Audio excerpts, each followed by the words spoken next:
the process of being born as a human. Right. Allah placed us. Right. So there's two aspects, right? There's a physical, and there's a spiritual, right? There's a soul. For example, if you look at it, the soul was placed in the womb. Yes, inside the child. Body was created through procreation. Exactly, right? And that whole process is from Allah, right? Okay. So I'll give you an example. If you look at a dead person, they have an eye, they have a heart, they have a brain, but they don't. What's missing is the soul, right? That is the difference. You can make an eye, but it can't see, right? And the soul is that light that's inside of a person, right? So that soul is placed into a physical embryo that comes from the male and female as procreation goes, right? And that develops. And we have the sayings of the Prophet that tell us exactly when that happens and how it develops. And a man in the desert could not have known even those development phases of a child in the womb of the mother, right? So as we are born, then we come into this world. As children, we're born pure, no sins, right? We're not born sinners, right? We're born pure, and then when we are left to learn right from wrong, until the age of puberty. From the age of puberty onwards, then we are held accountable for our deeds. And the purpose is for us to find the truth, right? As you are doing right now, learning about the truth, and then to accept it, that's our purpose. And then to follow it. And as we do good, as we treat each other with good, as we don't do dhulm, oppression against each other, or shirk, or associate other, we don't worship things that didn't benefit us, like a cow or an animal or an idol. As we live a life away from those wrong, then we will be raised on the day of judgment. We will die from this life, all of us. Allah says in the Quran, "Kullu nafsin dha'iqatul maut." Every soul shall taste death. So nobody's going to escape death, right? No matter if you want to be mummify yourself or whatever, no fountain of youth is going to keep you alive. You die, you leave this world. You go into the earth, back to the belly of the earth, right? That's what Allah said, physical body. And your spiritual soul goes into what's called barzakh. Barzakh. It's another realm. Okay? And it's there until a time that Allah has ordained for all the souls to be raised. It's what we call the Day of Judgment. Okay? Then all those souls will be raised again in physical bodies, new physical bodies. And then you will be taken to account. You will be questioned for what you did. So if you murdered and raped and pillaged and did all kinds of wrong, you thought you got away with it, there's no getting away with it. Allah will then take account of everything people did. Okay? If you worshipped other than Allah, then Allah will take account of that, right? Because you didn't have the right to give what was due to Allah to somebody else, right? Then there will be, it's a long process, right? So there's a long process, obviously. There is the Day of Judgment that has different segments. Those that were on kufr, those that were doing evil, that were worshipping other than Allah, they will be sent to hell. Now hell is something so horrible, we can't really explain. Like some people are like, oh, it's just like a fire. It's not like, you just light a fire in an oven kind of a thing, right? But it is a place with punishment. Right? It's called an-nar. But the fire of Jahannam is way worse than the fire of dunya. Right? This is a place of punishment for those who don't do right. And then there is Al-Jannah, the paradise, the everlasting paradise. Again, there are parables to gardens and rivers, but again, it's so beautiful, as the Quran tells us, that no eye has seen, no ear has heard, no mind has even contemplated.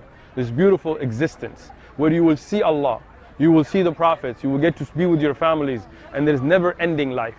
Like this thing where you get bored of things in dunya, that will be taken away from you. And you will have every fruit you taste will be better than the other. And again, these are parables to understand something that is so beautiful that we couldn't imagine. Right? So this is it. Now we're in this world to recognize right from wrong and to follow the right and leave what is wrong. That is the purpose of life. And how clear is this division between hell, as you described it, and crystal clear. There's only two things: heaven or hell. Yeah. Okay. So, who defines and how do you define what's good and what's bad? Excellent question. Somebody, pretty simple. Well, bad. So you say that obviously, but some people may not consider somebody is a murderer. They don't consider it bad. Yeah. So we don't leave that to humans to define right and wrong. We leave it to the one who created us. So this has all the rules. All the rules in it. What's right and what's wrong. Isn't that an amazing miracle? Right? This and the example of the Prophet Muhammad, who taught us what's called a hadith, we check the authenticity of as well. They tell us the rules of right and wrong. And those rules are applicable to the Day of Judgment. Isn't that wonderful? Like a man in a desert couldn't have come up with a legal system even like that, right? That we could still use today. So for example, somebody may say, we're capitalists. Big fish eats little fish. If I rip off a company, so what? Right? Somebody may say, we're socialists. If we take your property, so what? Right? So people come up with their own ideas. But we don't want to do that. We want to follow divine. I'll give you an example. You have a laptop, right, at home, right?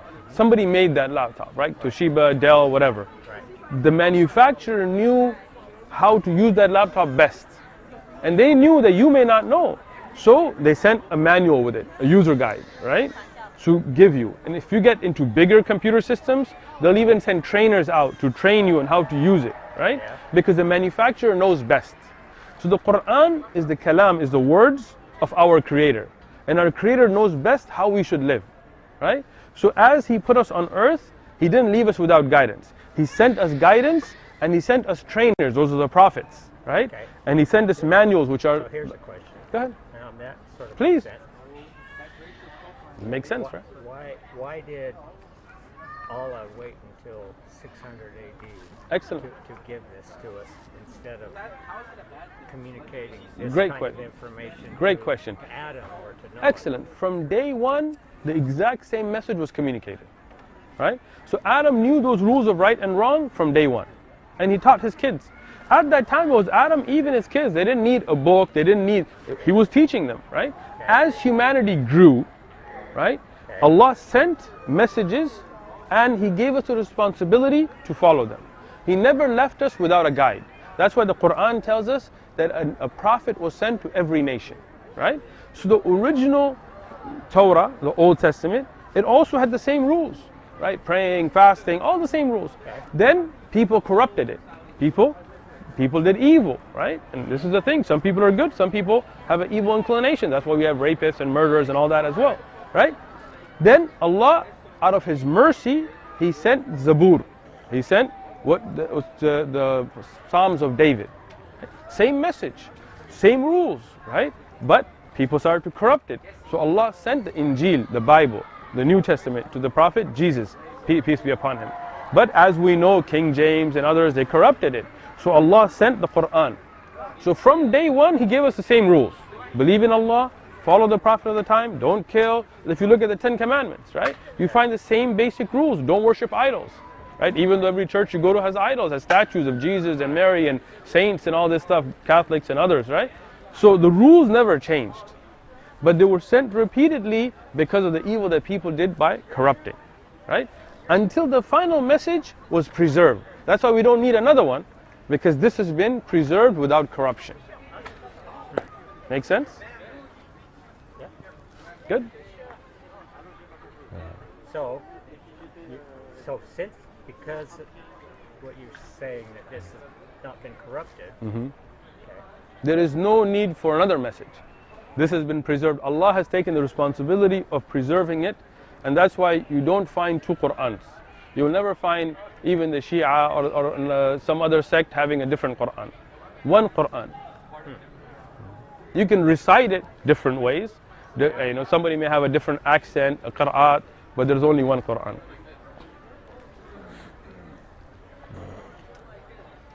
So does that make sense? It does, right? Well, that's a broad question. No, I mean, as I'm explaining it to you, do you find anything I say objectionable? It helps me understand where it came from. That's what we're here for. We're here to explain. We don't force our religion on anybody, but you know that when you hear something that's the truth, it has a feeling of calmness in it. You feel that it answers a question, right?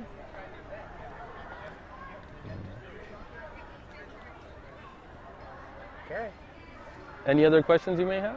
I don't right now. Excellent. Well, I appreciate talking to you. Thank you. And please take a Quran with you. Okay. And read it. And if you have questions, contact us and ask Allah to guide you.